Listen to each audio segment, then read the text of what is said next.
मो ना उमेश चंद्र प्रधान मो पूर्वतन मंडल सभापति भारतीय जनता पार्टी।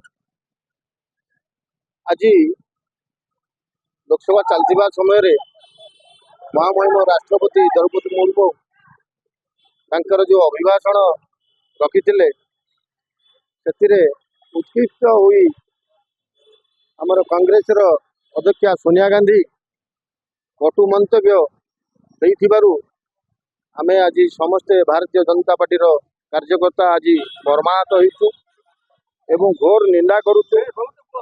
यार प्रतिवाद स्वरूप आमे निश्चित भाव में